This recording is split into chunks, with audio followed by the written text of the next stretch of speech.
तो हाल ही में हमारी दिल्ली सरकार ने एक कदम उठाया था एयर पोल्यूशन को लेके, AQI को लेके, जिसमें कि उन्होंने क्लाउड सीडिंग करने का ट्राई किया था।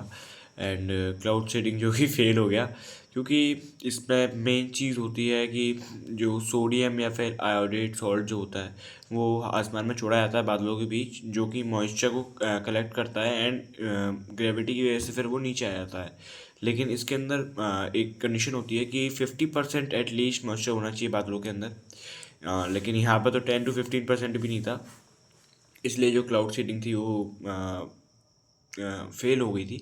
बट 3.21 करोड़ के बजट के साथ क्या हमने इतना भी नहीं किया कि हम ये पता कर सकें कि बादलों में कितना मॉइस्चर है।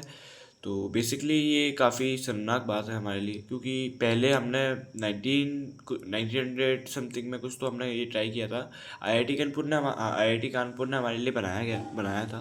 एंड इससे पहले ट्राई किया गया है और पहले वो सक्सेसफुल हुआ भी था, लेकिन आज जब रियलिटी में चाहिए था हमें, तो ये सक्सेसफुल नहीं हो पाया, क्योंकि हमारे टेस्ट ही ढंग से नहीं किए गए उन चीज़ों को जो चीज़ें काम आती हैं। तो ये काफ़ी एक गहरा सवाल उठाती है कि क्या रियलिटी में कुछ सर्च हुई थी उसके ऊपर, कोई किसी भी प्रकार का कुछ भी जानकारी ली गई थी बादलों के बारे में, मॉइस्चर के बारे में। क्या ये रियल था कि 3.21 करोड़ के बजट के बाद भी चीज़ फेल हो गई है? AQI को फिर भी कंट्रोल में नहीं लाया गया है। अब तो मेरे ख्याल से हमें चाइना से मदद लेनी चाहिए, क्योंकि चाइना में भी काफ़ी 2 साल पहले भी ऐसे ही हाल था। उन्होंने अब काफ़ी AQI अपना कम कर लिया है, वो नॉर्मल पे आ गए हैं। हमें भी चाइना से मदद लेनी चाहिए। एंड देखते हैं अब आगे क्या होता है, क्योंकि 3.21 करोड़ के बजट के संग जब कोई चीज़ नहीं काम कर रही है तो फिर क्या फ़ायदा। ये तो सिंपल सा सीन है कि ये तो पब्लिक का जो टैक्स है वो चीज़ें बेकार जा रही हैं इस वक्त।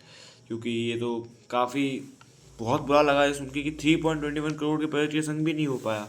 एंड क्या है इसका मतलब, ये कि उन्होंने चेक ही नहीं किया, क्योंकि 10 to 15% मॉइस्चर पे कहाँ से होगा। 50% मॉइस्चर एटलीस्ट चाहिए हमें, ताकि क्लाउड सीडिंग हो सके, लेकिन ये नहीं हुआ बेसिकली। तो देखते हैं, चलो आगे बढ़ते रहेंगे और मैं आपको बताता रहूँगा।